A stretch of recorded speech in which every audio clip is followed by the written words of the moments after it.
Good morning, everybody. I'm going to make a video for you. Somebody wanted to know how to do a couple of the problems in 6.5. So I was going to do number 3 for you. Your number 3 may be slightly different, so it's okay. I'm also going to do it using SALT. I think that'll be easier, but I do need to use a calculator to get the standard deviation. All right, so suppose X has a distribution with a mean of 24 and a standard deviation of 20. So if a random sample size of 37 is drawn, now I need to find the mean, the standard deviation, and the probability between 24 and 26. Okay, what changed things from the earlier part of lesson 6 is they gave me a sample size. So when I have a sample size, I can be a little bit more precise because I'm not making just a general observation. So regardless if I have a sample size or not, my mean will always be the mean given. That's consistent. What changes is the standard deviation. And if I go to my book, I can see that the new standard deviation is the standard deviation divided by the square root of n. Okay. So let's go here and I have my calculator up. So I'm going to do this. So remember, it's 20 divided by, and then I use the parentheses, the square root of 37. Oops, come on, quit. Sorry, it's being difficult this morning. 37, close it, and then I hit close it again, and I hit enter. Okay, so I'm getting the same thing. They're just doing 3.29, and they've got 3.29. Okay, so I go to SALT.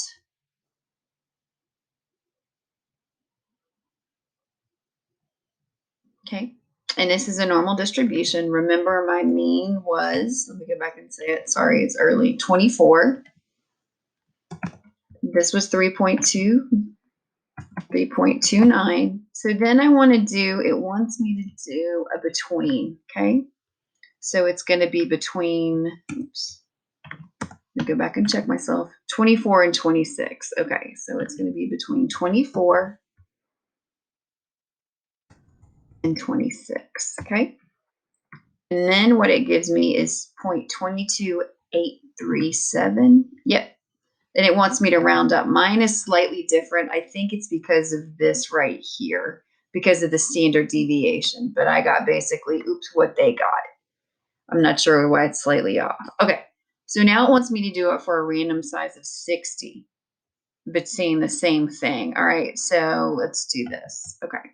So I'm going to go here. I'm going to do 20 divided by, I'm going to do here, do the square root of 60, because that's the only thing that changed between A and B is my sample size, because they're trying to get you to understand something in a second. So it's 2.58. Okay, so I'm just going to go here. All I need to do is just change this to 2.58. 2.58. Calculate it. Oop, I need to go here and make sure. I don't know why it keeps doing that. Change that. Change this. Okay. All right. And you can see from the other one, oops, sorry, I don't know why everything's in the way, that this one is, you can see 24 to a little, almost to 26 right here. Okay. So then this is 0.28089. If I go back, they got close to that. I'm not sure why it's exactly off. It could be because of the calculator. Okay. So that's how I got it. I got it using SALT. The only thing I had to use my calculator for was my standard deviation. Okay, here's the hardest part. It wants to know, okay, why would you expect the probability of B to be higher than A? Okay, remember B had a larger sample size than A. All right, so because, and it had a larger sample size, but because I'm taking the square root of it on the bottom of the standard deviation formula, it makes the standard deviation smaller, because you can see right here it was 2.58, and for A it was 3.29. So because the standard deviation was smaller, because I had a larger sample size, that means the distribution of the mean is narrower. Okay, and that's how they're getting that. So again, I expect the probability to be bigger when I have a larger sample size, even though it's the same 2 points that I'm looking between.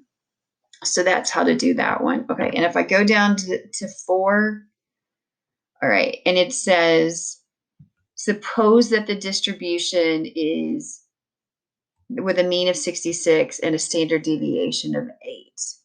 Okay, what could you say about this one if you had a random sample of 16? You can't say anything because remember the rules where it has to be equal to or greater than 30. So you can't do anything with that one, okay?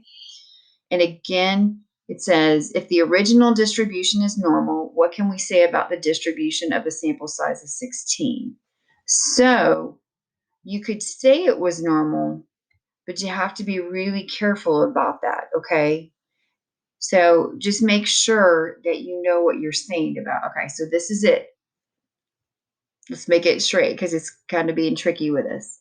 If I want to talk about the X distribution of the sample means, I can't when the sample size is too small, which is 16.